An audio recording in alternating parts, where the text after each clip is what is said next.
Mais anos 90, vamos falar sobre os melhores filmes de terror de 1992, 20 opções, vocês já sabem como funciona, vamos lá! Eu sou o R.R. Bico, você está no assustador, tenebroso, amedrontador mundo do terror de hobby. Antes de iniciar, atenção, uma vez que eu começo, eu não paro mais, só vou parar lá no número 1 e sem mais enrolações. Na 20ª posição tem Sleepwalker, Sonâmbulos em seu título em português. Toda a trama do filme acontece nessa cidade pequena, conforme duas pessoas se mudam para o lugar. Uma mãe com seu filho adolescente na faixa dos 16, 17 anos. A pegadinha aqui é que eles não são seres humanos, eles estão apenas camuflados, são criaturas terríveis que estão ali apenas para provocar o caos e tentar de alguma forma preservar as suas próprias existências. Sonâmbulos tem o roteiro do Stephen King, o King de novo se aventurando pelo cinema, agora não na direção, mas à frente do roteiro, e são 90 minutinhos em que a história tira para tudo quanto é lado, não se preocupa em tentar explicar as razões, o que são aquelas criaturas, simplesmente traz um monte de salada. O legal aqui são as transformações dos personagens e, claro, as várias ambientações dessa cidadezinha, cinemas, casas, escolas, cemitérios e muito parte natural vão ser apresentadas diante dos nossos olhos. Sonâmbulos aí, um filme para você assistir sem esperar muita coisa, que talvez ele te surpreenda.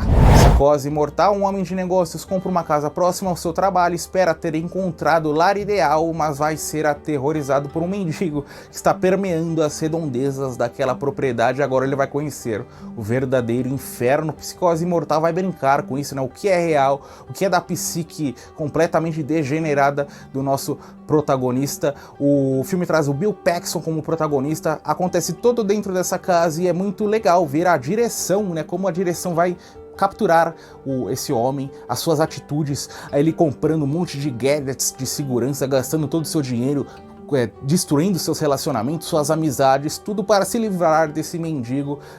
Pouco a pouco a gente vai ter vários plot twists, vai conhecido realmente por dentro dessa história muito gostosa, como eu falei, de 92. Cemitério Maldito 2, um garoto perde sua mãe de forma trágica, se muda com seu pai para uma cidadezinha no meio do nada, e é nessa cidadezinha que ele vai conhecer toda a mitologia do cemitério de bichos. Ele e uma galera vai começar a enterrar animal, os animais voltam à vida, aterrorizam os seres humanos morrem, eles vão enterrar seres humanos ali também, vão enterrar de tudo, animal, ser humano, e essa cidade vai virar de cabeça para baixo. Cemitério Maldito 2 traz novamente a Mary Lambert à frente da direção, assim como no primeiro filme, mas o roteiro é muito inferior, a trilha sonora é horrorosa, a gente assiste mesmo para ver essa galera enterrando tudo quanto é bicho dentro desse cemitério, e um monte de pessoas, diferentemente do primeiro filme, que opta por poucas pessoas, um gato, uma pessoa, um garotinho. Aqui não, aqui é tudo que eles vêm pela frente, vai para esse cemitério de bichos, a cidade se transforma uma verdadeira terra de zumbis. Cemitério Maldito 2 traz também o Edward Furlong, falei dele na lista anterior de 91, né, com Brainscan, aqui com Cemitério Maldito 2. Retorno, o homem volta à propriedade de seu pai, nesse casarão gigantesco. Lá dentro descobre uma seita ocultista e vai passar a brigar por sua vida. O retorno é uma pérola, né, do cinema B de terror dos anos 90, tem uma trama que a gente não entende muita coisa, quais são as motivações dos personagens, por que aquilo está acontecendo. O que a gente sabe é que tem uma seita, pessoas mascaradas, deformada por baixo dessas máscaras, um jogo de enganações entre essa família. O passado da família é muito relevante para o que está acontecendo naquele momento, então a gente vai simplesmente aproveitar. Parece mais ter sido um episódio saído ali daquela série infanto-juvenil Clube do Terror, que volta e meia eu menciono aqui, com essas máscaras misteriosas. Esse filme tem o roteiro do Charles Band, que também participou da produção de Puppet Master. Cronos, nós vamos conhecer a história desse amuleto. As pessoas que o possuem adquirem uma espécie de vida eterna, mas tem um probleminha, elas também adquirem um apetite incontrolável por sangue. Se você não consome sangue, sua vitalidade vai lá para baixo. Cronos é dirigido pelo Guillermo del Toro. Iniciozinho da carreira desse diretor, o filme é uma co-produção com o México, tem até o Ron Perlman como coadjuvante, e o mais legal é que mescla essa espécie de história de vampiros extremamente bizarra com essa loja de antiguidades, onde o protagonista está atuando, né? Ele é o dono dessa loja, e é lá que eles recebem esse item, acham que é algo normal, e esse item, se mostra como um verdadeiro promotor do caos.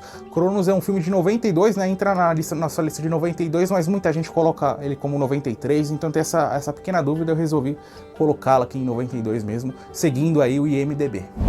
Alien 3, dessa vez Ripley vai ser mandada essa colônia de prisioneiros para lutar contra aliens que estão aterrorizando o lugar. Alien 3 é um filme bem polêmico, né? Dirigido pelo David Fincher, né?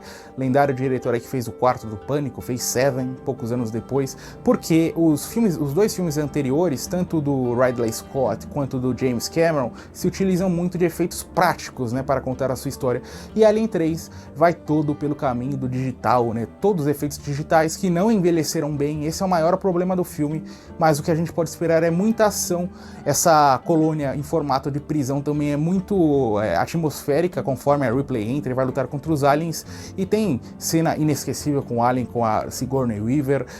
Não tem, claro, a mesma qualidade dos dois filmes anteriores, mas vai na mesma medida do quarto filme, que depois teve também a presença da Winona Ryder, vai na mesma medida. Se fosse um spin-off de Alien, talvez fosse melhor avaliados pelos críticos. Fome animal, um jovem desajustado que vive com sua mãe conhece um novo interesse romântico. A mãe não lida bem com isso, mas tudo vai ganhar um contorno bem trágico quando essa mãe é mordida num zoológico, vai começar a se transformar nessa criatura horrorosa e a contaminar outras pessoas. Nojeira é tudo que o Peter Jackson, diretor desse filme, tem a oferecer. Fome animal é o maior, é o rei dos filmes nojentos, não é meu tipo de filme preferido dentro do terror. O Peter Jackson dirigiu anos antes aquele Bad Taste, que é praticamente idêntico, né, em relação à nojeira. Do primeiro minuto não, ele demora um pouquinho, 30 minutinhos, aí depois nos entrega a nojeira que não acaba mais, só para na subida dos créditos. Se você gosta desse cinema, essa é a melhor opção que você vai encontrar, supera até o que o Terrifier ofereceu há poucos anos, né, 1 e 2, agora vai ser o terceiro também. Fome Animal, o rei da nojeira dos anos 90.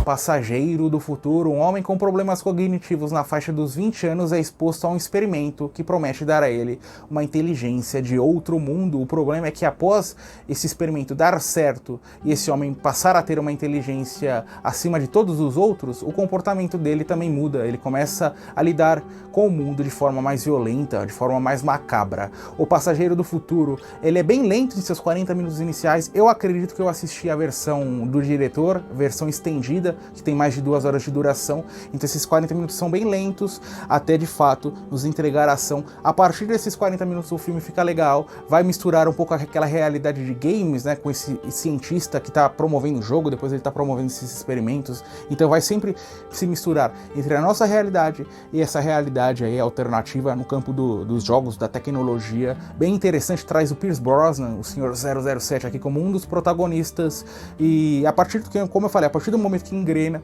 não para mais, se torna um ótimo filme de sci-fi mesmo, um ótimo filme com essa geração 3D de cenários, que era muito popular no início da década de 90, sem dúvida uma opção valiosa aí para o cinema sci-fi com terror. Filme japonês para nossa lista, Evil Dead Trap. Essa jovem que trabalha no cinema começa a ter alucinações. Essas alucinações parecem estar ligadas a estranhos assassinatos que estão surgindo pelo Japão.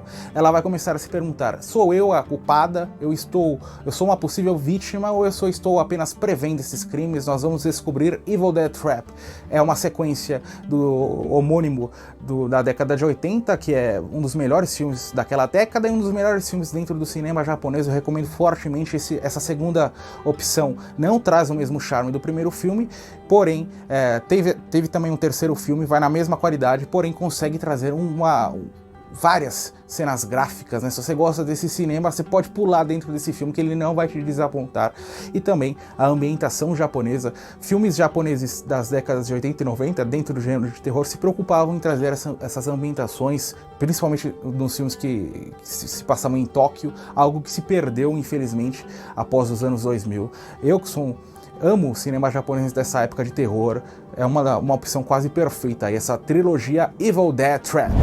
Agora, aquela dobradinha tradicional que eu costumo trazer do terrir iniciando por Vovô, é um vampiro, um garoto vai passar alguns meses, né, na casa de seus avós, o avô dele morre, só que acaba voltando à vida, o avô é uma espécie de vampiro e vai começar a criar confusões dentro dessa cidade junto com o seu neto. Vovô é um Vampiro é um filme de terror infanto-juvenil, né, traz bastante aventura. Eu decidi incluí-lo nessa lista, principalmente pela presença do Al Lewis, né, que fez na década de 60 The Monsters, né, Os Monstros, também como o vovô da família. Aqui é um último filme, é uma despedida dele dentro do mundo do terror, né, do mundo do terrir, interpretando o que ele faz de melhor, uma espécie de Drácula ali, vampiro. E o filme é um guilty pleasure, né, que eu posso falar, um filme ruim, mas que vai te provocar risos, ideal aí para você apresentar para o público mais jovem. A morte lhe cai bem, uma história de vingança entre essas duas mulheres por mais de uma década. Não vou trazer mais nenhum detalhe da trama, vocês vão descobrir. Goldie Hawn, Meryl Streep, Bruce Willis em um filme dirigido pelo Robert Zemeckis. O popular terrir, talvez o maior terrir dos anos 90, né? As atrocidades que passam a acontecer a partir de determinado ponto é o que traz o verdadeiro charme, né? Os efeitos especiais incríveis que não envelheceram. Se a gente assistir hoje em dia, a gente vai continuar se assustando, né, com a qualidade desses efeitos. Um filme delicioso para você assistir numa tarde perdida de um sábado e com um elenco estelar, né? Meryl Streep aí, vários Oscars, Goldie Hawn, que na década de 80 fez muita comédia com seu marido, com Kurt Russell também, né? E o Bruce Willis, né, o astro da ação aqui em um terrir. Eu falei sobre o Evil Dead japonês, agora tem o Evil Dead tradicional, né? O Army of Darkness, terceiro capítulo do Evil Dead, dirigido pelo Sam Raimi, Uma Noite Alucinante 3, né, em seu título em português. O Ash agora vai, por uma figura do acaso, né, por um erro, vai voltar no tempo e vai lutar, sei lá, 1000 anos antes de Cristo, contra essa maldição no Necronomicon. Uma Noite Alucinante 3 deixa de lado um pouquinho o terror tradicional com a comédia, que traz uma comédia com muita ação. O Bruce Campbell completamente à vontade no papel de sua vida, né, o papel que deu uma verdadeira substância à sua carreira. Tudo que ele faz hoje dentro do terror sempre tem uma referência aí ao mundo de Evil Dead, e a despedida do Sam Raimi dessa franquia que não só emblemática do mundo do terror, mas que também serviu para catapultar a filmografia desse diretor. O Destruidor, um filme futurista sobre esse policial que está na caçada nesse mundo pós-apocalíptico por um serial killer que é uma criatura, né? Ele só ataca em lua cheia, é uma criatura aterrorizante que está há vários anos fazendo suas vítimas. E esse policial aí buscando, construindo sua vida na busca dessa criatura. O Destruidor, Split Second, seu título original, é protagonizado pelo Rutger Hauer, astro lá de Blade Runner, fez muitos filmes de ação também aqui dentro do terror. Filme futurista que acontece em Londres, né? Nessa Londres embaixo d'água, é enchente pra tudo quanto é lado. Isso atribui muito à atmosfera nostálgica, né, do filme, que o filme tem a propor. E não só isso, né, as ambientações dentro dessas delegacias, cavernas, prédios, tudo muito velho, tudo caindo aos pedaços, e o Rutger Hauer interpretando esse personagem que, ao mesmo tempo que tenta capturar esse monstro, né, que também foi responsável pela morte de um parceiro no passado, ele tem que lutar contra o transtorno de ansiedade. Ele tem crises de pânico a cada 10, 15 minutos, o que dificulta muito a sua jornada. Uma pequena pérola aí do cinema B dos anos 90.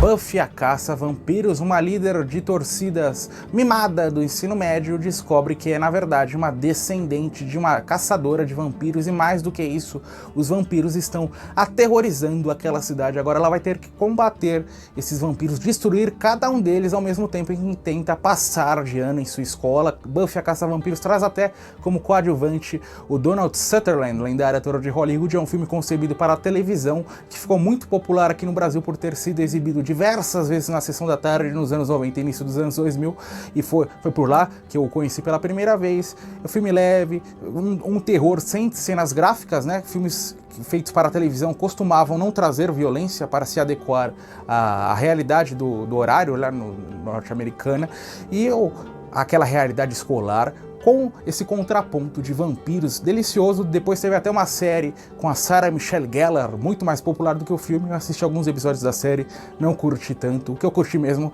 é esse primeiro filme aí, do iniciozinho de 92.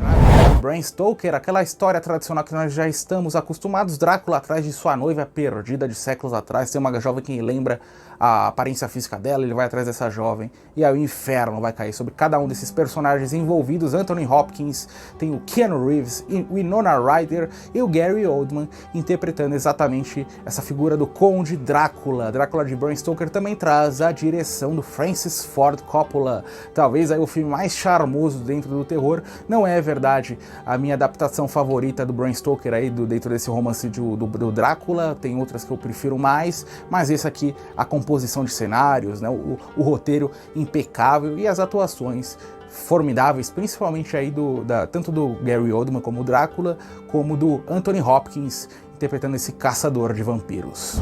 Os Assassinatos da Casa de Bonecas, The Dollhouse Murders, filme completamente obscuro dos anos 90, terror infanto-juvenil, sobre essa adolescente que está tendo problemas com sua irmã, se muda por alguns dias para a casa de sua tia, e lá, no sótão dessa casa, que ela descobre essa casa de bonecas gigantesca. Ela começa a brincar com essa casa, só que essa casa, na verdade, é assombrada, e mais do que isso, ela vai contar uma história de assassinato de décadas atrás, e nós vamos adentrar essa trama de enganações. Quem está envolvido, passado e presente, vão convergir, trazendo essa história extremamente atmosférica.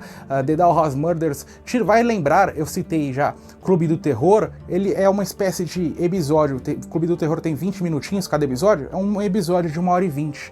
Então, se você gosta de Clube do Terror, você pode correr para esse filme, que ele é delicioso do início ao fim. Tem uma trama redondinha, bem fechada mesmo, que nos estimula a pensar possíveis desfechos, o que está acontecendo, quem são os culpados, o que é a figura dessa tia, e claro, uma ótima atmosfera, principalmente quando essa casa de bonecas vira assombrada e decide nos contar a história do passado. Filmão, corra atrás dele, apesar de ser infanto-juvenil, você pode assistir em qualquer idade que você vai se divertir. Agora, duas opções dentro do suspense com pitadas de terror. Mulher solteira procura a primeira delas. Essa jovem, na casa dos 25, 30 anos, tem a vida perfeita, só que ela tem uma briga com seu namorado, com seu noivo. Ela rompe o relacionamento e decide alugar um quarto para uma nova mulher. Só que quem é essa nova mulher? A mulher perfeita, em um primeiro momento, se revela como uma verdadeira psicopata conforme o tempo vai passando, e mais do que isso, essa psicopata vai tentar roubar a vida dessa jovem aí que tinha até então a vida perfeita. Bridget Fonda com Jennifer Jason Leigh, ambas contracenando juntas, a Jennifer Jason Leigh interpretando essa psicopata. O interessante aqui é a construção, né, estética dessas mulheres, como a psicopata vai tentando se parecer em um primeiro momento, né, a protagonista começa a achar aquele estranho até o ponto em que o terror realmente surge em tela.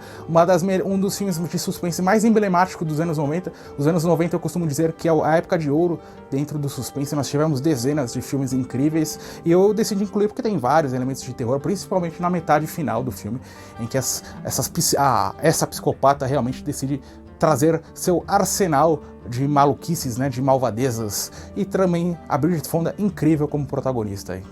A Mão que Balança o Berço. Essa família tem uma nova criança, decidem contratar essa babysitter para cuidar do bebê e da outra filha deles. Só que quem é essa mulher? Essa mulher, na verdade, quer vingança.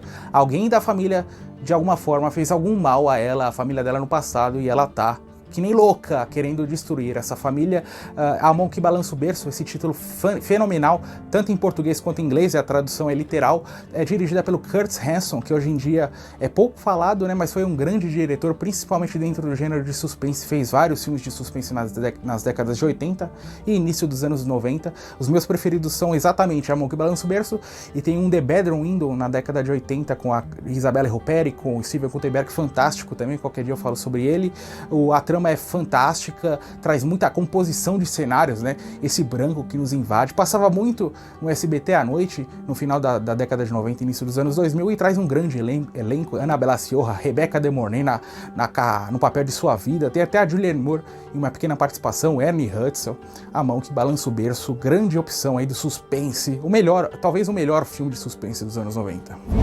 Paranormal, esse programa de TV está apresentando um novo quadro, né, indo até uma casa possivelmente mal assombrada, e de lá trazendo pequenos detalhes, né, o que está acontecendo, tudo ao vivo, né, teoricamente. O problema é que essas assombrações saem do controle e vão aterrorizar tanto as pessoas que estão dentro daquela casa, os repórteres e as pessoas que ali moram, quanto as pessoas dentro do estúdio, longe daquele lugar. O Ghostwatch, né, em seu título original, é um filme da BBC que foi produzido para o Reino Unido no início dos anos 90 e que assustou uma nação inteira porque foi exibido na noite de Halloween sem que falassem que aquilo era, na verdade, um filme, né? Acharam que aquilo era algo real e fez com que a nação inteira se revoltasse no dia seguinte.